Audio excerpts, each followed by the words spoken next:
Myositis కారణంగా star heroine Samantha సినిమాలకు gap ఇచ్చిన సంగతి తెలిసిందే. దాదాపుగా ఏడాది గ్యాప్ తర్వాత వరుసగా సినిమాలు, సిరీస్లు కమిట్ అవుతోంది శామ్.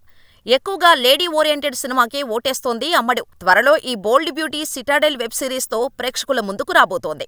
సమంత ఫ్యాన్స్ తో పాటు ప్రేక్షకులు ఎంతో ఆసక్తిగా ఎదురుచూస్తున్న సిటాడెల్ వెబ్ సిరీస్ ఈ ఏడాది నవంబర్ 7న అమెజాన్ ప్రైమ్ వీడియోలో స్ట్రీమింగ్ అవబోతోంది.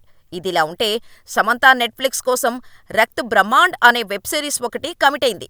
తాజాగా ఆ వెబ్ సిరీస్ షూటింగ్లో సమంత జాయిన్ అయింది. లాంగ్ గ్యాప్ తర్వాత తిరిగి సెట్స్లో అడుగుపెట్టింది శామ్. ఈ విషయాన్ని సమంత స్వయంగా ఇన్స్టాగ్రామ్ ద్వారా వెల్లడించింది. తన పేరుతో ఉన్న స్క్రిప్ట్ బుక్ ఫోటోను అభిమానులతో పంచుకుంది.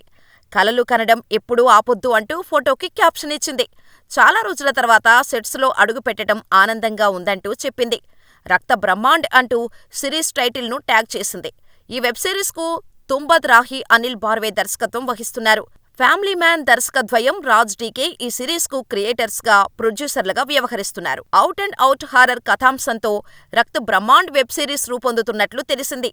ఈ సిరీస్లో ఛాలెంజింగ్ రోల్లో సమంత కనిపించనున్నట్టుగా సమాచారం. ఇందులో సమంతతో పాటు బాలీవుడ్ హీరోలు అలీ ఫజల్, ఆదిత్య రాయ్ కపూర్ కీలక పాత్రల్లో నటిస్తున్నారు. ఈ వెబ్ సిరీస్ నెట్ఫ్లిక్స్లో స్ట్రీమింగ్ కానుంది. వచ్చే ఏడాది ఆరంభంలో రక్త్ బ్రహ్మాండ్ రిలీజ్ చేసేందుకు ప్లాన్ చేస్తున్నారు.